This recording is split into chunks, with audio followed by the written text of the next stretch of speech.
Builder नए नए project launch करते जा रहे हैं, बिल्डर पे तो कोई नकेल आप कस नहीं रहे हो। आपने उस सोसाइटी के बाहर बोर्ड लगाकर उस सोसाइटी की वैल्यू डेप्रिसिएट कर दी, प्राइस गिरा दिए। बिल्कुल। और सबसे बड़ी बात यह है कि क्या आपने जब इस प्रॉपर्टी को बेचने के राइट्स दिए थे, सीसी ओसी कंप्लीशन आपने जब इशू किया था, तब आपको समझ में नहीं आ रहा था ये चीज़ें। कुछ बीच में एक मुद्दा आया था कि रेवेन्यू ये स्टैम्प ड्यूटी महंगी करने वाली सरकार जी। आप बताइए, जिसने फ्लैट खरीदा 2005 में, उसको बताया गया कि तुम्हारी स्टैम्प ड्यूटी इतने पैसे खर्च होंगे। अब आप स्टैम्प ड्यूटी का पैसा इंक्रीज कर रहे हो, सोसाइटी की वैल्यू आप घटा चुके हो जी। तो ये कहाँ तक सही है? ये गलत है। आप देखिए, जहाँ जहाँ नोएडा अथॉरिटी ने बोर्ड लगाया, चेतावनी यहाँ कूड़ा मत डालिए, वहीं ढेर लग रहा है, वहीं पे आपको कूड़े का ढेर मिलेगा। लेटेस्ट मैं आपको एग्जांपल बताऊं, सेक्टर 18 के अंदर आप कहीं भी बैंक जाएं, चाहे कहीं जाएं, आप गाड़ी पार्क करिए, आपकी गाड़ी टो हो जाएगी जी। और जो आपको स्लिप मिलेगी, ना तो उस पर कोई जीएसटी नंबर होगा जी, ना उसमें ब्रेकअप होगा कि आपसे जो 1000 रुपये लिए हैं वो किस चीज़ के आपको चार्ज करें, किस अकाउंट में गए, कहाँ गए जी। तो अथॉरिटी को ये देखना पड़ेगा, उनकी छवि इससे ख़राब हो रही है। आप ये समझिए, किसी ने एक प्रॉपर्टी खरीदी, उस प्रॉपर्टी का स्टैम्प ड्यूटी भी पे कर रहा है सरकार को, वो अथॉरिटी क्यों उससे ट्रांसफ़र चार्ज लेती है? क्या रीज़न है? ऐसा कौन सा ट्रांसफ़र है जो स्टैम्प ड्यूटी आने के बाद भी मतलब अगर आपने स्टैम्प ड्यूटी पे कर दी, आपकी रजिस्ट्री हो गई, तो ऐसा क्या ट्रांसफ़र रह गया जो आपको अथॉरिटी में चेंज कराना है? बहुत से ऐसे बिल्डर्स हैं नोएडा के अंदर जो ज़बरदस्ती रजिस्ट्री होने के बाद भी अभी भी नोएडा अथॉरिटी को ट्रांसफ़र चार्ज के नाम पे पैसा ले रहे हैं, लोगों के साथ वसूली हो रही है, जो बिल्कुल गलत है। नमस्कार, पीएनआई टॉक में आपका स्वागत है। मैं आपका दोस्त पवन राज और आज आपको मिलवाने वाला हूँ नोएडा की एक खास सक्सेस से, निखिल सिंघल, जो कि एल्डको आमंत्रण सोसाइटी के प्रेसिडेंट हैं, नोएडा हाई राइज फेडरेशन के अध्यक्ष हैं। आइए स्वागत करते हैं उनका हमारे स्टूडियो में। निखिल जी नमस्कार। नमस्कार पवन जी, बहुत बहुत धन्यवाद आपका यहाँ बुलाने समय दिया उसके लिए आपका स्वागत हमारे स्टूडियो में, धन्यवाद। सबसे पहले तो हम यही जानना चाहेंगे कि निखिल सिंघल की पारिवारिक पृष्ठभूमि, शिक्षा आदि के बारे में। पवन जी, मैं बेसिकली मैंने अपना media mass communication ISBM college से किया है, मास्टर्स जी। बैचलर्स भी मैं मास कम्युनिकेशन में किया है और मैं 2010 में पास आउट था जी। और लगभग 2001 से मैं नोएडा में रह रहा हूँ जी। 2001 से ठीक है। एल्डको आमंत्रण में आप 3 बार चुनाव जीत चुके हैं जी। चौथी बार आप फिर तैयारी कर रहे हैं जी। तो कैसा लगता है आपको ये? देखिए, अच्छा लगता है, जनता प्यार देती है और मेरी कोशिश यही रहती है कि ज़्यादा से ज़्यादा लोगों की समस्याओं को मैं सॉल्व कर सकूं। खुशी होती है इस बात की कि लोग मतलब इतना प्यार देते हैं। मुझे लगता है कि शायद एल्डको आमंत्रण ही एक पहली सोसाइटी है जहां पे लगातार 3 वर्ष मैं जीत कर आया हूं और उम्मीद है कि जनता आगे भी मुझे सपोर्ट करेगी, प्यार देगी। आपके कार्यकाल में आपने एल्डको आमंत्रण में क्या क्या बदलाव, क्या क्या विकास किए? पवन जी, सबसे बड़ा जो मुझे लगता है, देखिए काम तो बहुत सारे हैं, लिस्ट बहुत लंबी है। जब मुझे लगता है नोएडा की जो सबसे बड़ी समस्या है वो है रजिस्ट्री जी। तो हमारे यहाँ भी लगभग 250 से 300 रजिस्ट्रीज पेंडिंग थी जी। जिसके लिए मैं वहाँ आया था, क्योंकि मैं भी उसमें एक था जी। और अथॉरिटी से फॉलो अप करके 2-3 साल लगे उस चीज़ को। लेकिन आज बड़ी खुशी है कि वो जो हरा कलर का बोर्ड आपने नोएडा की हर सोसाइटी के बाहर देखा होगा कि इतना पैसा बकाया है, अथॉरिटी ने लगाया हुआ है, प्राधिकरण ने जो बोर्ड लगाया हुआ है जी, उससे हम बचे हुए हैं। और पिछली साल ही हम लोगों ने पूरी रजिस्ट्रीज एल्डको आमंत्रण की करा दी थी ना। 100% हम रजिस्ट्री फ्री हैं। दूसरी बात, एल्डको आमंत्रण नोएडा में एक पहली सोसाइटी है जहाँ पे 110 फीट का लॉन्गेस्ट, जिसे टॉलेस्ट आप जैसे बोल सकते हैं, इंडियन फ्लैग हमने लगाया था, जो एक प्राइड बन गया है सोसाइटी के लिए और हाई राइज के लिए जी। और इसके साथ साथ 33 kV की हमने डायरेक्ट ग्रिड लाइन ली अथॉरिटी से, अथॉरिटी का टेंडर कराकर। तो बिजली की कोई समस्या नहीं, हमारे यहाँ 0 पावर कट है। कभी कभी जब सर्ज आता तो बात अलग है। और उसके बाद पिछला साल हमने जो सबसे इम्पोर्टेंट काम किया वो है गंगा जल लाइन जी। तो हमारे सेक्टर में हर सोसाइटी के अंदर आज की डेट में जिस पानी से लोग नहा रहे हैं, जो पानी जो यूज़ कर रहे हैं, वो गंगा जल है। मतलब लोग जिसके लिए हरिद्वार जाते हैं और मैं अथॉरिटी का भी आपने उनको उनकी हाई राइज में उनके फ्लैट में दे दी। जी जी जी जी। तो ये मुझे लगता है कुछ चीज़ें हैं जो मैं कर पाया हूँ सोसाइटी के लिए, और बाकी तो छोटी मोटी चीज़ें काफ़ी की हैं। बात कर रहे हैं हाई राइज की, तो नोएडा हाई राइज फेडरेशन के आप अध्यक्ष हैं जी। तो इसका गठन किस उद्देश्य से किया गया था और वर्तमान में क्या क्या काम कर रहे हैं आप? जी पवन जी, बहुत अच्छा क्वेश्चन है ये। देखिए, हम लोगों को ना हर चीज़ के लिए अलग अलग जाना पड़ता था। मतलब जैसे मान लीजिए कोई समस्या हमारे सेक्टर में है तो उसके लिए कभी गौर के प्रेसिडेंट अलग जा रहे हैं अथॉरिटी के पास में, प्रतीक के अलग जा रहे हैं, आरजी के अलग जा रहे हैं, मैं अलग जा रहा हूँ जी। तो एक दिन ऐसे ही हम लोग चर्चा पे बैठे मिले और हम लोगों ने सोचा कि देखिए क्यों ना एक संगठन हम तैयार करें जिसमें हम लोग संगठित होकर अथॉरिटी को रिप्रेजेंट कर सकें समस्याओं को लेकर। जी। और डेफिनेटली वो एक पावरफुल प्लेटफॉर्म भी हमें लगता है कि सुनने के लिए भी अथॉरिटी को भी लगेगा कि हाँ, एक साथ इतने लोग अगर किसी चीज़ की डिमांड कर रहे हैं तो इसका काम होना चाहिए। तो ये सोच को आगे लेकर अपने सेक्टर को एक मॉडल सेक्टर बनाने के लिए हमने अपना दायरा बड़ा सीमित रखा। हमने इस तरह से नहीं कि हम पूरे नोएडा और ग्रेटर नोएडा को अपने साथ में लेंगे, धीरे धीरे हमने सोचा उसका एक्सपेंशन करेंगे। तो शुरुआत में 119, 120, 121, 118, 117 की जितनी सोसाइटीज़ थी उनको साथ में लिया, जी, काम किया साथ में। सेक्टर्स में आप देखिए, आप अगर अखबार पढ़ेंगे तो देखेंगे 119, 120 के अंदर लगातार अच्छा काम हो रहा है, चाहे हॉर्टिकल्चर हो, हाउसकीपिंग का हो, पानी का काम हो, बिजली का काम हो। तो ये सोच को लेकर हम लोगों ने संगठित किया, ये संगठन बनाया नोएडा हाई राइज फेडरेशन, जो कि आज की डेट में जो है हम लोग जिसको आप कह सकते हैं कि बहुत शक्तिशाली संगठन बन चुका है और हम लोगों के लिए अच्छा काम कर पा रहे हैं। अक्सर देखा जाता है कि लोग जो समाज सेवा करते हैं उनको आलोचनाओं का भी सामना करना पड़ता है। जी। क्या आपके जीवन में कभी ऐसा हुआ कि लोगों ने आपके काम की आलोचना की है? बिल्कुल। देखिए पवन जी, आलोचना के बिना तो मतलब मुझे लगता है सक्सेस ही नहीं है। मैं तो ये मानता हूँ जी। अगर आलोचना नहीं होगी आपकी, आलोचना उनकी होगी जो काम करेंगे। जी। तो आलोचना हमारी भी होती है, कई चीज़ों को लेकर होती है। मतलब कुछ डिसीजन ऐसे होते हैं जो आपको लेने पड़ते हैं, ज़रूरी है, आपको पता है वो ज़रूरी है जी। लेकिन बहुत सी चीज़ें लोगों को समझ में नहीं आती हैं कि वो डिसीजन होना बहुत ज़रूरी है, तो हमें उसके सामने आलोचना का सामना हमें करना पड़ता है। हमारे जीवन में भी ऐसा होता है, हमारी फेडरेशन के अंदर भी होता है, मेरी खुद की सोसाइटी में भी होता है, और हर जगह आपको पता है पोजीशन होती है। आज की डेट में एओए चुनाव भी कुछ मेन स्ट्रीम जो चुनाव है विधायक और संसद का, उससे कम नहीं रह गया है। वो चुनाव प्रक्रिया से लेकर पूरा जितनी चीज़ें बाकी चुनावों में होती हैं वो एओए चुनाव में भी होने लगी हैं। मतलब आलोचनाओं की परवाह नहीं करते हुए आप समाज सेवा में लगे रहते हैं। जी बिल्कुल। देखिए पिछले चुनाव में भी अगर हमारी सोसाइटी की बात करें आप, तो काफ़ी आलोचना की अपोजिशन ने, घर घर गए वो लोग, मेरे ऊपर काफ़ी आरोप लगे, लेकिन रिजल्ट जब आया तो मैं टॉप 3 में था। मुझे बड़ी खुशी थी कि 3 साल के बाद भी, एंटी इनकम्बेंसी के बाद भी मेरे 3rd नंबर के हाईएस्ट वोट मिले थे। तो अपने आप को कैसे मोटिवेट रखते हैं आप? देखिए मोटिवेशन जनता है। मुझे पता है जो लोग मेरे हैं, जिन लोगों का मैं अच्छा काम कर रहा हूँ जिन लोगों के लिए, तो उनको मुझे पता है कि उनके पास मतलब उनके दिमाग में कहीं ना कहीं ये चीज़ है कि हाँ निखिल के अच्छे कॉन्टैक्ट्स हैं और वो काम कर सकते हैं। सबसे बड़ी बात है मेरे पास मेरी एक अच्छी टीम है सर। मैं सब कुछ अकेले नहीं करता हूँ, मेरे साथ मेरी जो टीम है वो बहुत इंपॉर्टेंट करता है किसी भी काम को आगे ले जाने के लिए, चाहे फेडरेशन में हो, चाहे एओए में हो, चाहे मेरा ऑफिस में हो। मेरे ऑफिस में भी मेरा व्यापार इसलिए हैम्पर नहीं होता क्योंकि मेरी टीम बहुत अच्छी टीम है। लगभग 2010 से जो लोग काम कर रहे हैं, 2026 में बैठा हूँ, 16 साल से मेरे यहाँ कोई भी रेजिग्नेशन नहीं हुआ है जी। तो मुझे उस बात की खुशी है कि मैं पुराने लोगों को लेकर आगे चल रहा हूँ, जो एक आज की डेट में मेरे पिलर बन गए कंपनी का। सेम मेरी टीम के अंदर आप देखेंगे तो सेक्रेटरी से लेकर वाइस प्रेसिडेंट से लेकर जितने भी लोग पुराने जुड़े हुए हैं, सब मेरे साथ लगातार जुड़े हुए हैं साथ में। तो वो टीम मोटिवेट करती है अच्छा काम करने के लिए।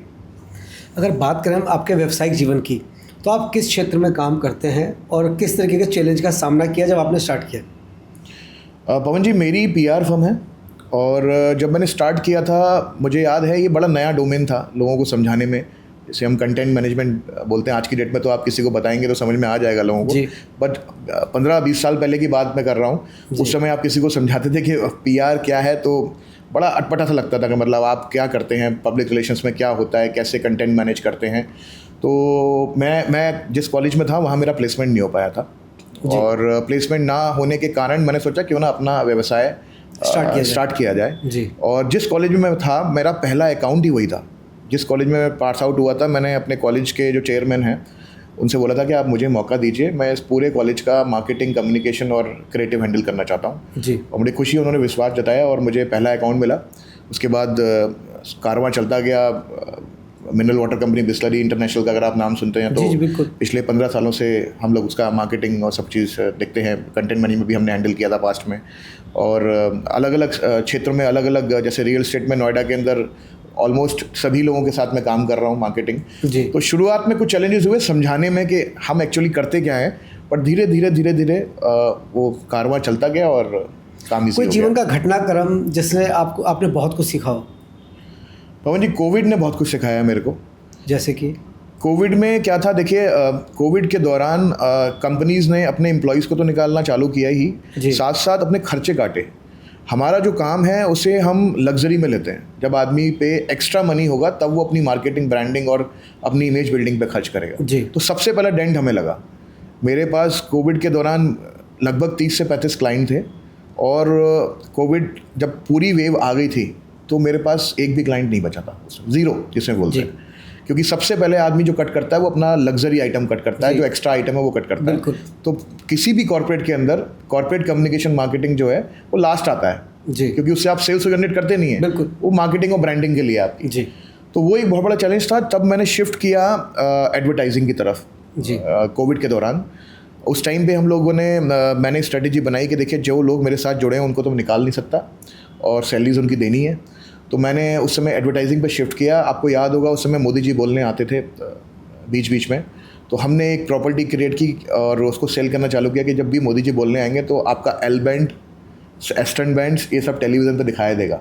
तो जितने मेरे क्लाइंट्स हैं मैंने उनको पैकेज बना के भेजा कि ऑफकोर्स इस समय टेलीविज़न पे टीआरपी हाईएस्ट है, लोग बाहर निकल नहीं रहे हैं, लोगों के पास मनोरंजन का एक ही साधन है वो है टीवी, इन्फॉर्मेशन का एक ही साधन है वो है टीवी जी।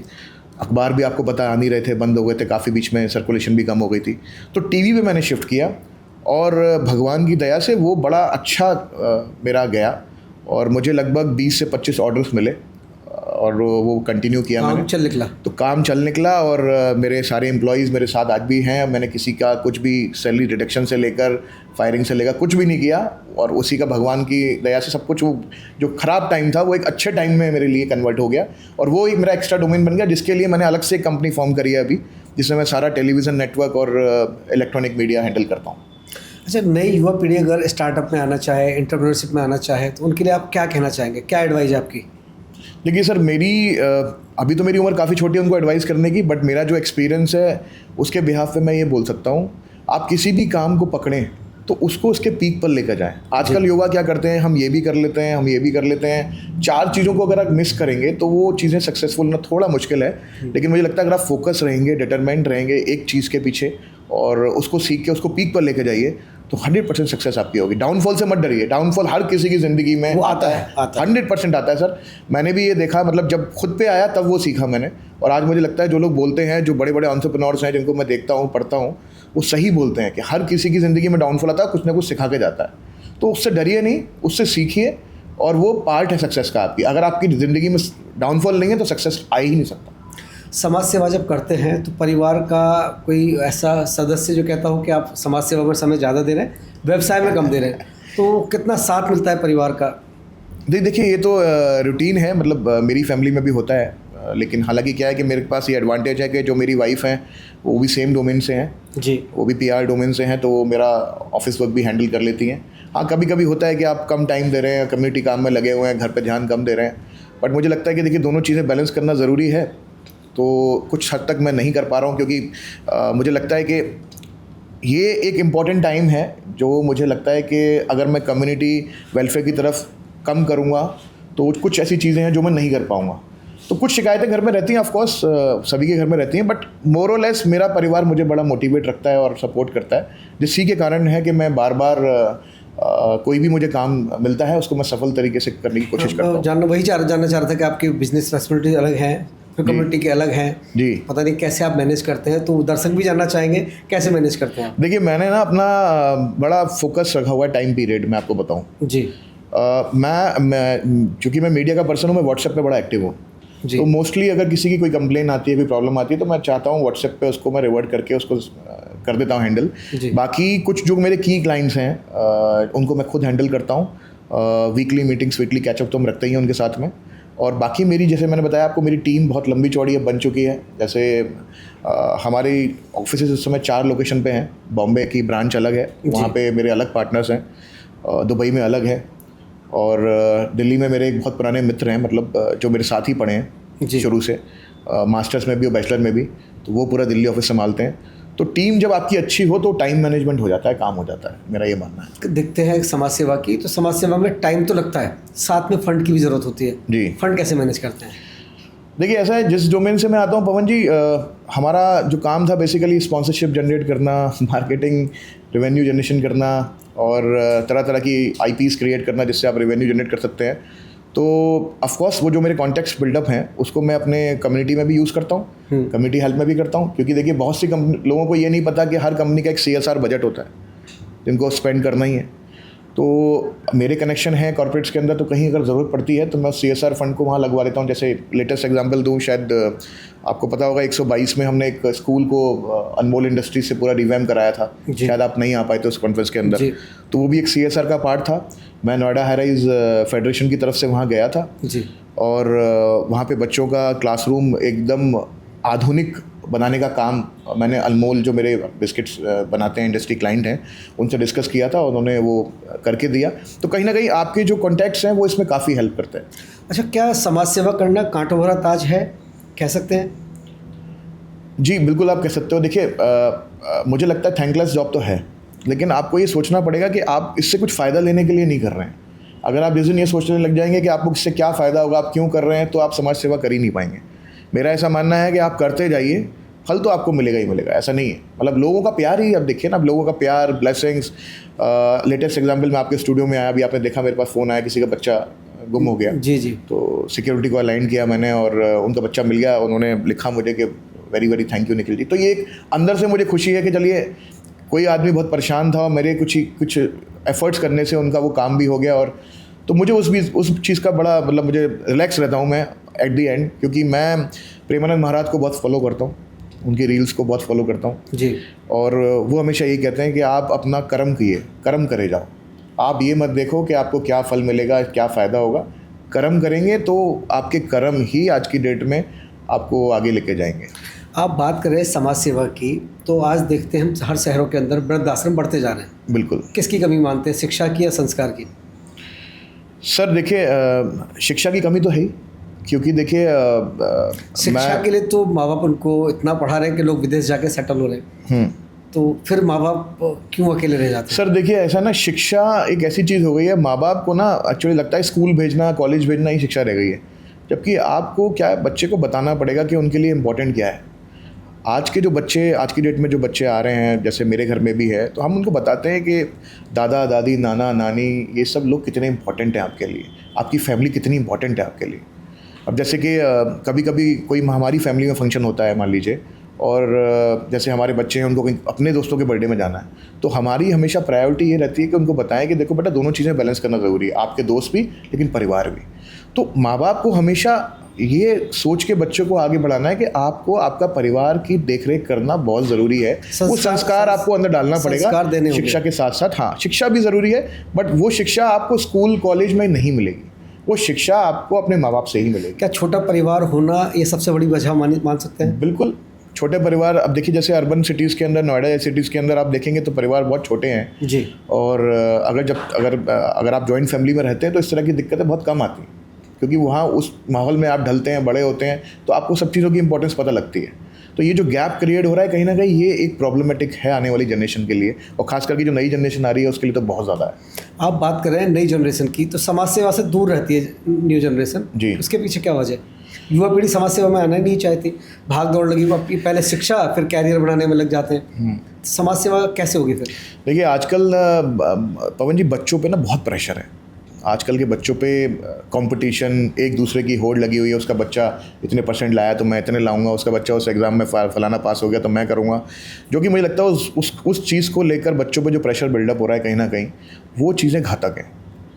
मैं तो हमेशा, जो भी बच्चे मुझे मिलते हैं, चाहे मेरे फ्रेंड्स के हों, अपने हों, मैं सबको ये समझाता हूँ, बेटा आपका जो इंटरेस्ट है आप वो करो। मेरे माँ बाप ने मुझे हमेशा वही सिखाया है। मेरे माँ बाप ने कभी नहीं बोला कि आपको डॉक्टर बनना है, इंजीनियर बनना है, या प्रेशर क्रिएट किया। जिसमें मेरा इंटरेस्ट है मुझे वही करवाया। तो मुझे लगता है कहीं ना कहीं मेरी जो सक्सेस है वो मेरे माँ बाप के। आजकल बच्चे 98 के बाद भी बड़ा अपसेट रहते हैं कि हमारे बड़े कब आए।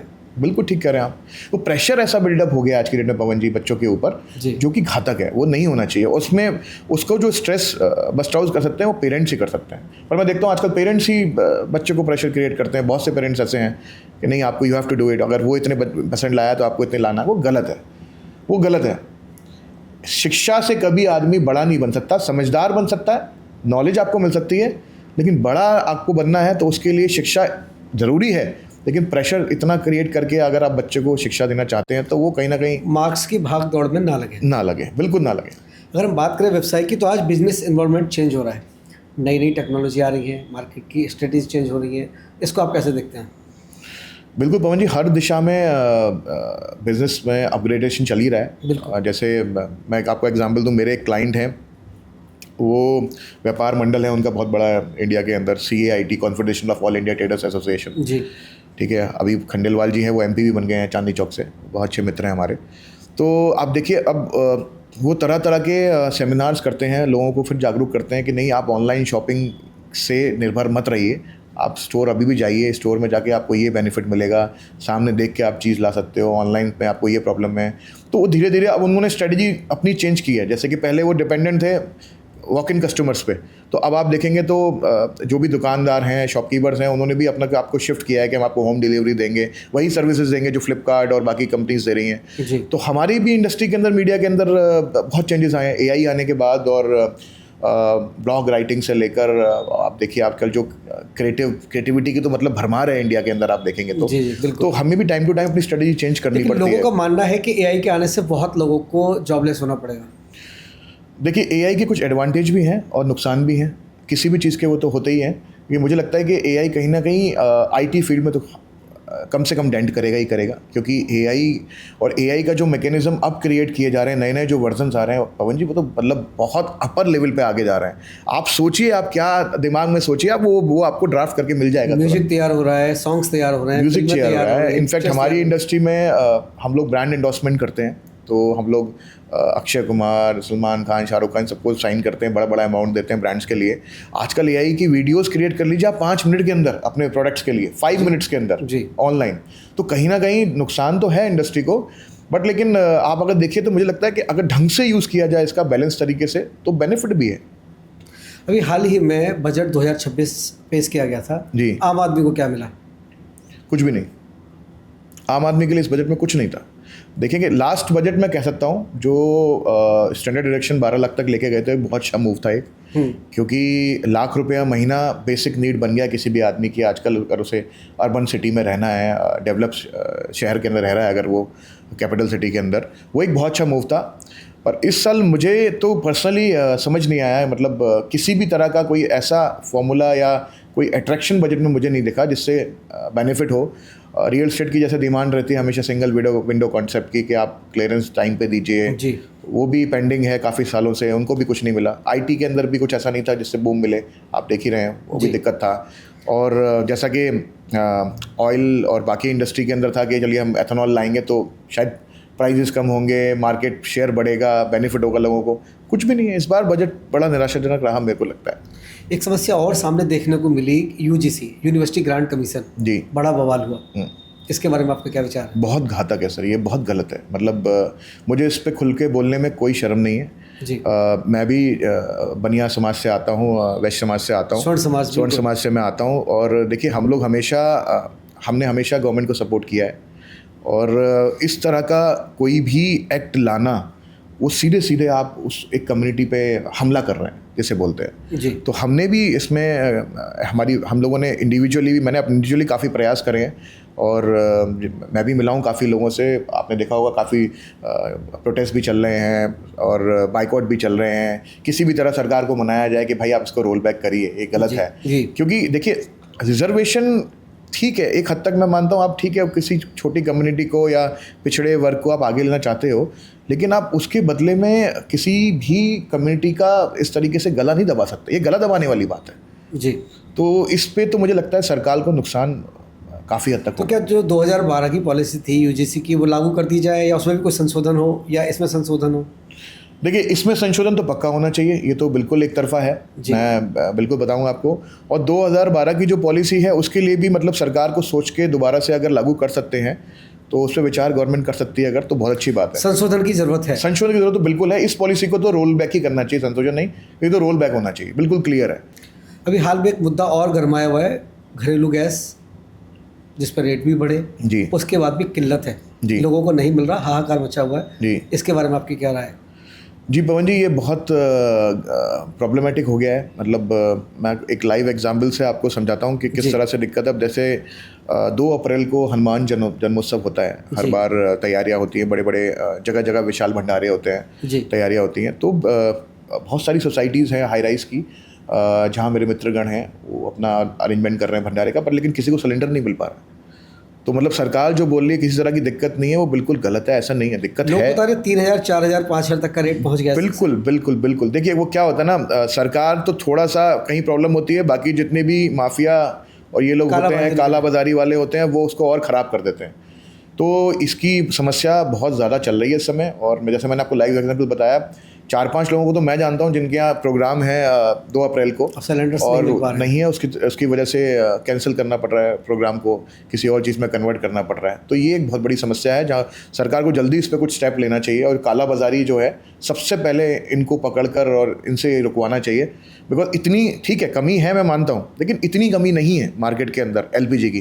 क्योंकि आप देखेंगे जैसे हमारे यहाँ हाई राइज है, हमारे सब जगह पीएनजी है जी, हम लोग तो कोई सिलेंडर यूज़ करते नहीं है। बिल्कुल। बट जो छोटे व्यापारी हैं, जो रेडी पटरी वाले हैं, उनके पास कोई ऑप्शन नहीं है सर।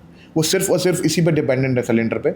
तो कुछ सरकार को उनका सोचना चाहिए, क्योंकि वो डेली कमाने और खाने वाले लोग हैं। उन लोगों के लिए बड़ी प्रॉब्लम है। तो सरकार को जल्दी इस पर कुछ एक्शन लेना चाहिए जी। क्योंकि देखिए, जो आदमी हाई राइज में रह रहा है या सेक्टर्स में रह रहा है, सभी जगह आजकल गैस पाइपलाइन पहुंच गई है, वो तो अपना मैनेज कर लेगा जी। लेकिन जो सड़क किनारे अपनी रेडी पटरी पर लगाते हैं लोग, उनके लिए बहुत बड़ी समस्या है पवन जी, क्योंकि वो लोग डेली कमाते हैं और डेली खाते हैं। मैं बहुत से लोगों से ऐसे मिला, बहुत सारे लोग उन पर निर्भर भी हैं उनके ऊपर, है ना, वही होता है जी। और बहुत सी कंपनीज ने, IT कंपनीज ने अभी आपको वर्क फ्रॉम होम कर दिया, क्योंकि उनके यहाँ भी प्रॉब्लम हो रही है खाने पीने की आसपास की जगह पे। उनका घर से आप काम करो, तो इस पर क्विक एक्शन लेने की ज़रूरत है ताकि इसको चीज़ों को कंट्रोल करें। बिकॉज अगर ढीला छोड़ा ना, तो ये अभी नेक्स्ट 10-15 दिन के अंदर बहुत बड़ी प्रॉब्लम बनने वाली है। बात करें राजनीति की, तो आपने बसपा कार्यकाल देखा, सपा कार्यकाल देखा, और अब भाजपा का कार्यकाल देख रहे हैं। तो अपराध के ग्राफ में क्या गिरावट है, या आपकी नज़र में कैसी चल रहा है शासन प्रशासन का, जानना चाहेंगे। देखिए, मेरे से अगर फ्रैंकली पूछेंगे तो अब अपराध के मामले में बीजेपी गवर्नमेंट ने बहुत अच्छा काम किया है, कंट्रोल तो किया है जी। लेकिन एक नेगेटिव पॉइंट क्या है कि बहुत सारी चीज़ें रिपोर्ट भी नहीं होती, दब जाती हैं जी। वो गलत है। सपा कार्यालय में, सपा के कार्यकाल में एक चीज़ अच्छी थी जो मुझे पर्सनली लगती है कि अगर किसी भी आदमी के ऊपर कोई विपत्ति है और वो आदमी किसी राजनेता को जानता है या उससे उसकी जान पहचान है, तो वो राजनेता, उसको 2 मिनट नहीं लगेंगे अपनी गाड़ी में बैठ के उसके यहाँ पहुँचकर उसको सांत्वना देने में या उसके साथ खड़े होने में, जो कि मुझे बीजेपी के अंदर मिसिंग लगती है। बीजेपी में थोड़ा VIP कल्चर ज़्यादा आ गया है, जो कि गलत है। मुझे लगता है कि दोनों के अपने एडवांटेज और डिसएडवांटेज हैं, लेकिन जहाँ तक अपराध की बात है तो डेफिनेटली हमारी यूपी गवर्नमेंट ने इसको कंट्रोल करने में बहुत अच्छे स्टेप्स लिए हैं। राजनीति में आपका क्या रुझान है? राजनीति में सर अभी ऐसा कुछ प्लान किया नहीं है आगे आने का, बट देखिए कुछ हैं, मतलब 2-3 नेशनल पार्टीज़ हैं जिनसे ऑफ़र भी है, बट मुझे लगता है बहुत जल्दी है मेरे लिए। अभी मैं थोड़ा और काम करूँगा लोगों के लिए और थोड़ा अपने आप को जलाऊँगा जिसे बोलते हैं, और बाद में फिर सोचेंगे इसके बारे में। तो ये मान लीजिए कि राजनीति में आपके आने की संभावना है? हाँ पवन जी, देखिए मेरा बैकग्राउंड तो राजनीति का है ही ना, बिकॉज मेरी दादी जी ब्लॉक प्रमुख रह चुकी हैं समाजवादी पार्टी से जी। और मैं अपने कॉलेज में स्टूडेंट यूनियन का भी प्रेसिडेंट रहा हूँ, हमारी कॉलेज की जो थी, और AOA में मैं 3 साल लगातार जीत कर आया था, वहाँ भी हूँ मैं, फेडरेशन में भी हूँ। तो राजनीति में ऐसा नहीं है मेरा रुझान नहीं है, रुझान है मेरा, बट मैंने अभी कुछ मेन स्ट्रीम पॉलिटिक्स के लिए ऐसा कुछ प्लान किया नहीं है। बट अगर समय मिलेगा और इस पर आगे मौका मिलेगा तो विचार कर सकते हैं इसके ऊपर। तो क्या भविष्य में निखिल सिंघल जी को विधायक सांसद के रूप में देखा जा सकता है? नहीं पवन जी, ये बहुत जल्दी हो जाएगा इस पर टिप्पणी करना, क्योंकि हमारे यहाँ तो मुझे लगता है कि विधायक और सांसद के लिए तो आपको भी बहुत काम करना पड़ेगा, तब आपको उस लेवल पे जाके प्यार मिलेगा। बट हाँ, मैं समाज सेवा का काम जारी रखूँगा और जो भी मुझसे बनेगा मैं लोगों के लिए करूँगा। जैसे कि मैंने अभी जो प्लान किया है वो ये किया है कि मैं अपनी सोसाइटी की रजिस्ट्री तो करा चुका हूँ, तो ये रजिस्ट्री का मुद्दा जहाँ जहाँ प्रॉब्लमेटिक है, मैं सोच रहा हूँ कि अभी नेक्स्ट मंथ से एक कैंपेन लॉन्च करने की, जहाँ जहाँ भी हम उनको सपोर्ट कर सकते हैं किसी भी तरह से, अपने एक्सपीरियंस से या अपना टाइम देकर, तो मैं ये रजिस्ट्री वाले मुद्दे पे ज़रूर काम करना चाहूँगा जल्दी से जल्दी नोएडा के अंदर। इसके अलावा और भविष्य की क्या योजना है आपकी संस्था के माध्यम से या आपकी खुद की व्यक्तिगत? भविष्य में हमारी योजना ये है कि जैसे कि नोएडा हाई राइज फेडरेशन के अंदर अभी काफ़ी सारी सोसाइटीज़ हैं जो जुड़ना चाहती हैं हमारे साथ, तो हम अपने फेडरेशन को एक्सपेंड करेंगे, अपने फेडरेशन के अंदर ज़्यादा लोगों को जोड़ेंगे ताकि हमारी स्ट्रेंथ और मजबूत हो। और रही योजना की बात, तो हमारी योजना ये है कि हम नोएडा शहर को और कैसे अच्छा साफ़ सुथरा डेवलप कर सकते हैं, उस पर हम लोग काम करेंगे, कर भी रहे हैं काफ़ी टाइम से। और उसको मतलब अथॉरिटी को कैसे सपोर्ट कर सकते हैं, क्योंकि देखिए ब्लेम करना बहुत आसान बात है कि नोएडा अथॉरिटी ये नहीं करती, नोएडा अथॉरिटी वो नहीं करती, बट पवन जी अगर आप डिफरेंस देखेंगे ना, नोएडा का और गाज़ियाबाद में आप एंटर होकर आप दोनों का डिफरेंस देख लीजिए, नोएडा अथॉरिटी क्या नहीं करती है। ठीक है, कमियाँ हर जगह होती हैं, पर मैं नहीं मानता हूँ अथॉरिटी में जिस तरह से सुनवाई अभी आम जनता की हो जाती है वो इतना मतलब ख़राब नहीं है। मतलब मुझे लगता है कि अथॉरिटी में, मुझे नहीं पता आपका एक्सपीरियंस, लेकिन अथॉरिटी में कोई कंप्लेन अगर जाती है तो उसको रिजॉल्व करने की कोशिश करते हैं। तो वो माहौल तो हमारे नोएडा में है, बस हमें उनको सपोर्ट करना पड़ेगा, हैंड टू हैंड चलना पड़ेगा उनके साथ में, तो चीज़ें और बेहतर हो सकती हैं। अभी हाल ही में इंजीनियर युवराज मेहता की मृत्यु हुई जी किसकी खामी मानते हो? बिल्कुल, इसमें अथॉरिटी की तो कमी है ही। देखिए, बिकॉज जब आपको पता है कि उस जगह वो तालाब है और वो डेंजरस है और वो हाईलाइटेड है, तो आपको तुरंत उस पर एक्शन, जो बैरिकेडिंग बाद में हुई है हादसे के बाद, वो पहले हो जाती तो शायद वो बच्चा बच जाता। लेकिन दूसरी तरफ अगर आप देखिए तो हमारा सिस्टम इतना कमज़ोर है कि हम सामने देख रहे हैं वो बच्चा डूबता जा रहा है और हमारे पास कोई संसाधन नहीं है, और हम बोलते हैं नोएडा को इतना हाईटेक सिटी और डेवलप सिटी, उत्तर प्रदेश का चेहरा माना जाता है। और जिस सेक्टर में हादसा हुआ उस सेक्टर में आप प्रॉपर्टी के रेट देखिए, 20-20 हज़ार स्क्वायर फीट, 20-20 हज़ार रुपये पर स्क्वायर फीट, 22-22 हज़ार रुपये पर स्क्वायर फीट, जहाँ आदमी को बचाने की कोई संसाधन ही नहीं है, तो ऐसे रेट का आप क्या करेंगे? तो मुझे लगता है कि देखिए नोएडा के अंदर मतलब इस चीज़ को लेकर सरकार को काम करना चाहिए। अगर आप इस तरीके की प्राइस पर स्क्वायर फीट नोएडा को आप बेच रहे हो तो उस तरह के संसाधन पैदा होने चाहिए, जिसकी कमी मुझे लगती है। निखिल जी, अक्सर देखा जाता है कि हाई राइज के बाहर एक नोएडा अथॉरिटी का बोर्ड लगा होता है कि इस सोसाइटी के ऊपर इतना बकाया है, तो क्या इससे उनकी जिम्मेदारी ख़त्म हो जाती है? देखिए पवन जी, ये बहुत महत्वपूर्ण मुद्दा है और मुझे लगता है कि सरकार को बेसिकली अथॉरिटी को ना ये बोर्ड लगा के अपनी रिस्पॉन्सिबिलिटी अगर वो सोचते ख़त्म हो गई तो ऐसा नहीं है जी। बिकॉज देखिए कहीं ना कहीं जो बायर्स हैं जिन्होंने मकान खरीदा है, इसमें उनकी कोई कमी तो है नहीं। ये आपका और बिल्डर का डिस्प्यूट है, तो आपको उस बिल्डर के नए प्रोजेक्ट पर रोक लगानी चाहिए। बिल्डर नए नए प्रोजेक्ट लॉन्च करते जा रहे हैं, बिल्डर पे तो कोई नकेल आप कस नहीं रहे हो। आपने उस सोसाइटी के बाहर बोर्ड लगाकर उस सोसाइटी की वैल्यू डेप्रिसिएट कर दी, प्राइस गिरा दिए। बिल्कुल। और सबसे बड़ी बात यह है कि क्या आपने जब इस प्रॉपर्टी को बेचने के राइट्स दिए थे, सीसी ओसी कंप्लीशन आपने जब इशू किया था, तब आपको समझ में नहीं आ रहा था ये चीज़ें कि आप किसी बिल्डर का इतना बकाया है, उसे आप कंप्लीशन सर्टिफिकेट कैसे दे सकते हो? आप उसी वक्त रोक लगाइए। जब लोग वहाँ रहने आ चुके हैं, लोगों की रिहाइश हो गई, मैं ऐसी सोसाइटी की बात बता रहा हूँ आपको जो 10-10, 15-15 साल से लोग जहाँ रह रहे हैं, उसके बाहर आप बोर्ड लगा रहे हो। अब आप बकाया का बोर्ड लगा रहे हो, तो ये तो आप मतलब बहुत गलत कर रहे हैं। और मतलब वो बोर्ड से सोसाइटी की डेप्रिशिएट भी हो रही है वैल्यू, और इमेज भी ख़राब हो रही है। और मुझे लगता है प्राधिकरण इससे अपना छुटकारा, मतलब इस तरीके से अगर सोचते हैं कि उनकी रिस्पॉन्सिबिलिटी खत्म हो गई बोर्ड लगा के, तो ये गलत है। रिस्पॉन्सिबिलिटी खत्म नहीं हुई है, आपको बिल्डर के खिलाफ एक्शन लेना चाहिए, जिनका बकाया है वो पूरा करना चाहिए, और बायर्स की रजिस्ट्री कम से कम ना रोके। मेरा आपके चैनल से ये कम से कम मैं ये अपील करना चाहूँगा अथॉरिटी से, सरकार से, सभी लोगों से कि देखिए इसमें आम जनता की, बायर्स की कोई भी गलती नहीं है। आप उनकी रजिस्ट्री हो जाने दीजिए। आपको जो बिल्डर्स के पास एक्शन लेना है, जो भी लेना है, वो आप लेते रहिए। रजिस्ट्री अगर होगी, स्टैम्प ड्यूटी होगी, तो सरकार को भी वो पैसा मिलेगा, रेवेन्यू जनरेट होगा जी। और कुछ बीच में एक मुद्दा आया था कि रेवेन्यू, ये स्टैम्प ड्यूटी महंगी करने वाली सरकार जी। आप बताइए, जिसने फ्लैट खरीदा 2005 में, उसको बताया गया कि तुम्हारी स्टैम्प ड्यूटी इतने पैसे खर्च होंगे। अब आप स्टैम्प ड्यूटी का पैसा इंक्रीज कर रहे हो, सोसाइटी की वैल्यू आप घटा चुके हो जी। तो ये कहाँ तक सही है? ये गलत है। पीछे अभी नोएडा अथॉरिटी को एक अवार्ड मिला स्वच्छता का जी, ठीक है, जबकि देखा जाता है रोडों पर कचरा ये सब देखने को मिल रहा है जी। तो आप कैसे देखते हैं इसको? जी बिल्कुल, देखिए नोएडा के अंदर साफ़ सफाई काफ़ी हद तक सुधरी है, मैं ये मानता हूँ, और काफ़ी एफर्ट्स उसमें जो हमारे पिछले CEO थे उन्होंने किए भी।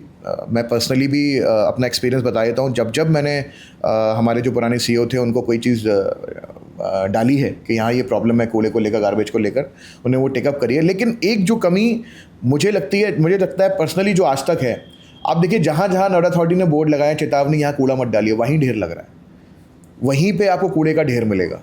तो इसको तो कम से कम नोएडा अथॉरिटी को देखना पड़ेगा कि अगर आपको एक स्पेशल, हालांकि एक OSD हैं इंदु प्रकाश जी जो इस पर बहुत अच्छा काम कर रहे हैं, लेकिन इस पर ना थोड़ा संगठित होने की ज़रूरत है।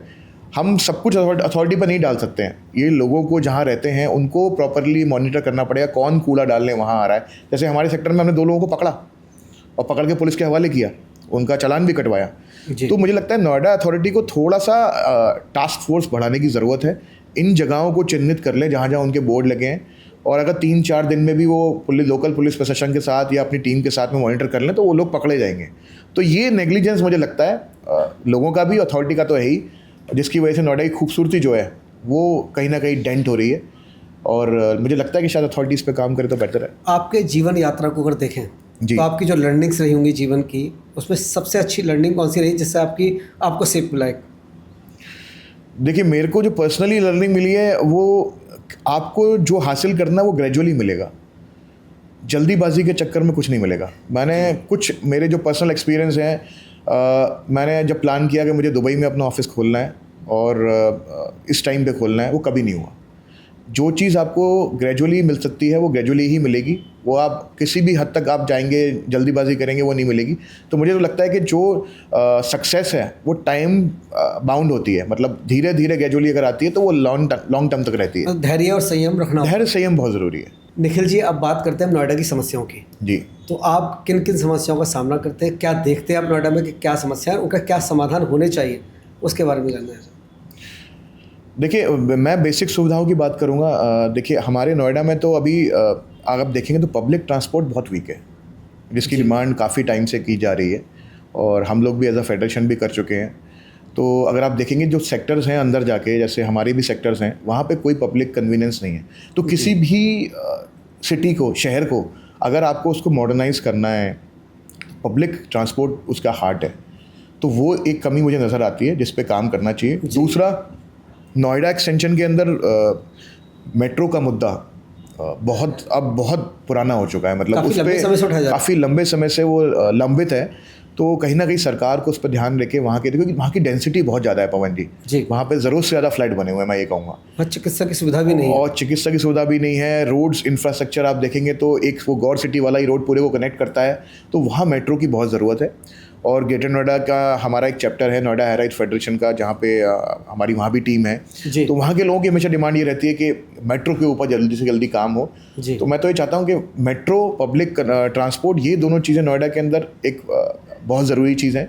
दूसरा जो मुझे नज़र आता है सबसे बड़ी कमी नोएडा सिटी के अंदर, वो है कि बहुत जगह ऐसी हैं सेक्टर्स के अंदर जहाँ मैं आपको बता रहा हूँ, जो हाई राइज अच्छी सोसाइटीज़ हैं, जो अच्छा नोएडा अथॉरिटी को अच्छा रेवेन्यू आता है, जहाँ से मेंटेन्ड है, वहाँ पे आप देखेंगे इलेक्ट्रिकल पोल्स की हालत बहुत ख़राब है, बहुत मतलब पुराने हो चुके हैं, टेढ़े हो जाते हैं। और कई हादसे भी हुए हैं इसके दौरान, आंधी तूफान के अंदर, बरसातों में गाय वगैरह ये सब। हाँ, तो वो भी पशु को लेकर भी बहुत रिस्की है ये चीज़। तो इन सब चीज़ों पे काम किया जा सकता है काफ़ी हद तक, जिस पे थोड़ा सा अथॉरिटी को और यूपीपीसीएल को मिलके काम करना होगा।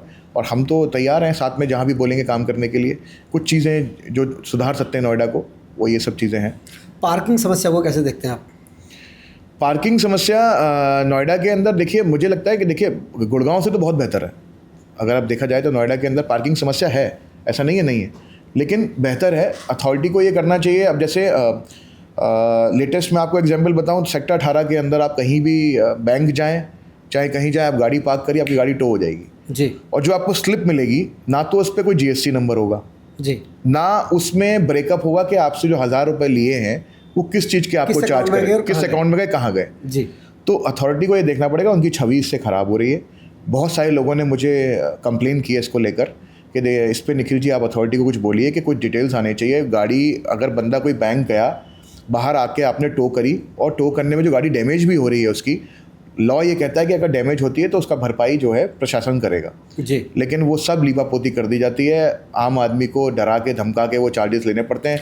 पार्किंग के वाले लोग लड़ाई झगड़ा करते हैं। बिल्कुल। तो वो जो छवि है कि पार्किंग के ठेका जिनको आप दे रहे हो, और ऐसा नहीं है कि दबंग लोग हैं वही पार्किंग का ठेका लें, ये दिमाग से अथॉरिटी को निकालना पड़ेगा। आप आज के शहर में, नोएडा में पढ़ी लिखी जनता रहती है, अच्छी जनता रहती है, तो आपको पार्किंग को मॉडर्नाइज करके ऑटोमेशन सिस्टम कुछ लाना चाहिए इस तरीके से, ताकि ये लोकल वेंडर्स जितने भी हैं पार्किंग वाले, वो ज़बरदस्ती लोगों से वसूली ना कर सकें। और छवि अथॉरिटी की ख़राब हो रही है इसके अंदर। वो पार्किंग स्लिप देख के मैं भी हैरान था, 1000 रुपये चार्जेस लिखा हुआ है, कोई जीएसटी नंबर नहीं, कोई डिटेल्स नहीं, किस लिए चार्जेस हैं, कोई ब्रेकअप, कुछ भी नहीं है। 1000 रुपये लिए और गाड़ी छोड़ दी आपकी। तो ये मुझे लगता है पार्किंग की बहुत समस्या है। तो निखिल जी, नोएडा प्राधिकरण हर बार ट्रांसफ़र चार्ज लेती है, तो इसके बारे में आप क्या कहना चाहेंगे? सर देखिए, मैं तो हैरान हूँ कि नोएडा में अगर एक फ्लैट सेल होता है, कितनी बार भी अगर वो सेल हो रहा है, अथॉरिटी को उसका ट्रांसफ़र चार्ज जाता है। तो आप सोचिए कितना बड़ा रेवेन्यू नोएडा अथॉरिटी के पास में आता है। और मुझे नहीं लगता कहीं से भी ये सही है, कहीं से भी ये सही है। क्योंकि आप ये समझिए, किसी ने एक प्रॉपर्टी खरीदी, उस प्रॉपर्टी का स्टैम्प ड्यूटी भी पे कर रहा है सरकार को, वो अथॉरिटी क्यों उससे ट्रांसफ़र चार्ज लेती है? क्या रीज़न है? ऐसा कौन सा ट्रांसफ़र है जो स्टैम्प ड्यूटी आने के बाद भी अगर आपने स्टैम्प ड्यूटी पे कर दी, आपकी रजिस्ट्री हो गई, तो ऐसा क्या ट्रांसफ़र रह गया जो आपको अथॉरिटी में चेंज कराना है? नोएडा अथॉरिटी को ये चीज़ तुरंत टेकअप करनी चाहिए। मैं नाम नहीं ले सकता, बहुत से ऐसे बिल्डर्स हैं नोएडा के अंदर जो ज़बरदस्ती रजिस्ट्री होने के बाद भी अभी भी नोएडा अथॉरिटी को ट्रांसफ़र चार्ज के नाम पे पैसा ले रहे हैं, लोगों के साथ वसूली हो रही है, जो बिल्कुल गलत है। तो नोएडा अथॉरिटी को इस पर ध्यान देने की बहुत ज़रूरत है। ट्रांसफ़र चार्ज एक बहुत बड़ा मुद्दा है जिससे लोग प्रताड़ित हैं यहाँ के। लोगों को ये लगता है कि नोएडा में घर अगर लेना है, ना तो उनका कभी हुआ वो घर, एक तो लीज पे मिलता है आपको, कोई फ्री होल्ड प्रॉपर्टी तो है नहीं, उस पर भी आप बार बार ट्रांसफ़र चार्ज करते हैं।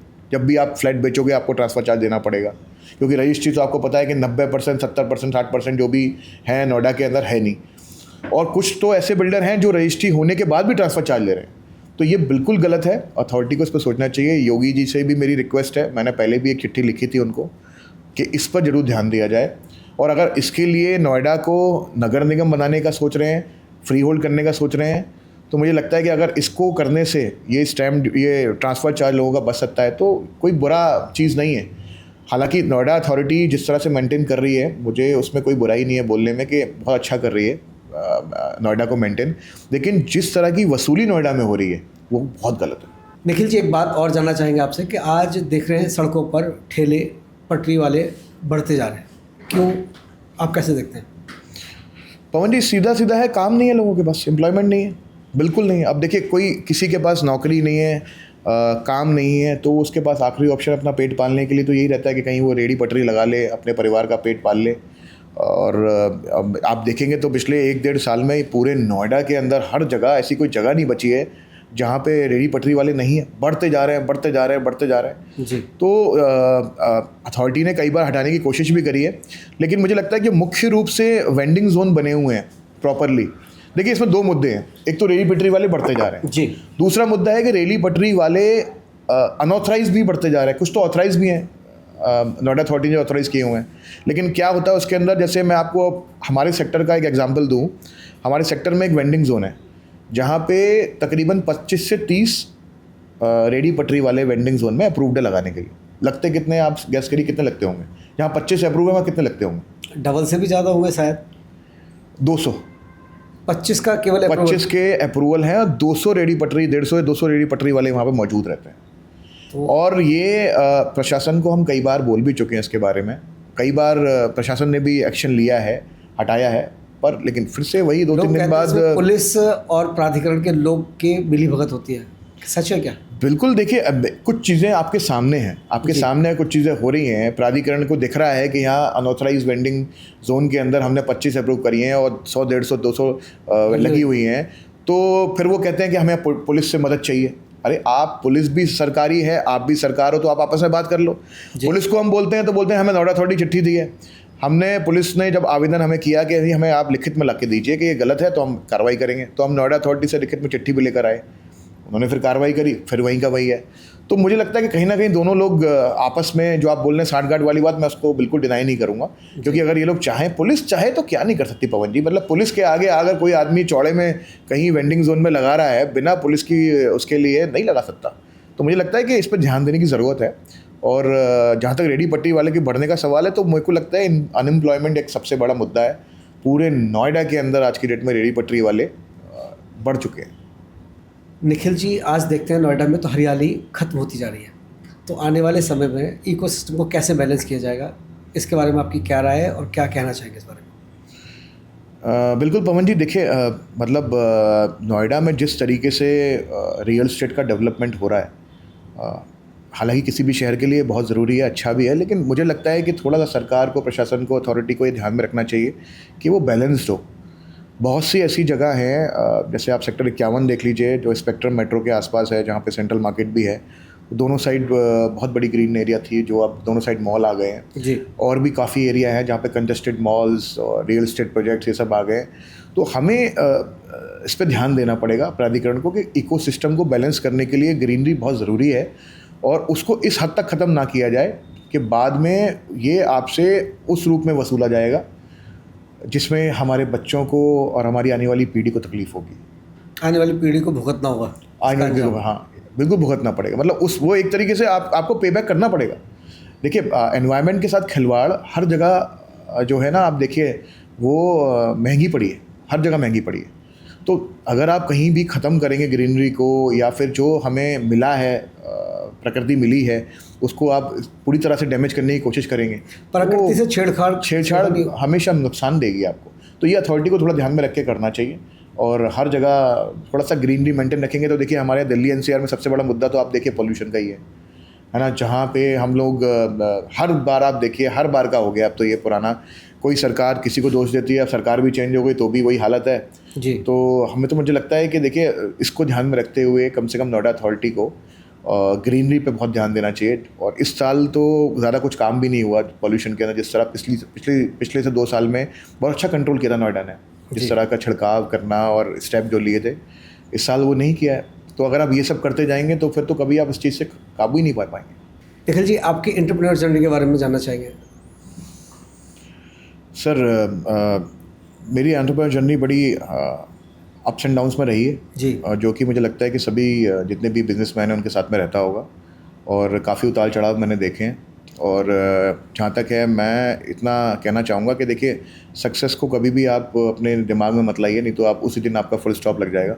तो मेरा कारवां अभी भी चल रहा है, मैं कोशिश में लगा हुआ हूँ और अभी भी मुझे ऐसा लगता है कि मुझे बहुत काम करना है। यंग एंटरप्रेन्योर के लिए आपकी एक एडवाइस। पेशेंस। सक्सेस के लिए सबसे बड़ी क्वालिटी क्या होनी चाहिए? फोकस। किसी भी चीज़ को लेकर आप फोकस करिए, बहुत ज़रूरी है। नोएडा एक शब्द में। Futuristic urban city, futuristic urban city. हमारे दर्शकों के लिए आपका एक मैसेज। आपके दर्शकों के लिए मैसेज मेरे को लगता है कि आपके जो पॉडकास्ट हैं वो इतने इन्फॉर्मेटिव होते हैं, जैसे कि आज हमने जिस मुद्दों पे बात करी है वो आम जनता से जुड़े हुए हैं जी। तो जो लोगों को मतलब आज की लाइफ के अंदर बहुत से ऐसे दिमाग में क्वेश्चन होते हैं कि जिनके जवाब नहीं मिल पाते हैं, वो इस पॉडकास्ट के माध्यम से आप लोग देख सकते हो और अपना सजेशन दे सकते हो। निखिल जी, आपके साथ नोएडा की समस्याओं पर चर्चा की, आपने अपने जीवन के अनुभव साझा किए, आपने कीमती समय दिया, आपका बहुत बहुत धन्यवाद। धन्यवाद सर, बहुत बहुत। और दर्शकों से कहना चाहूँगा, देखते रहिए PNI टॉक।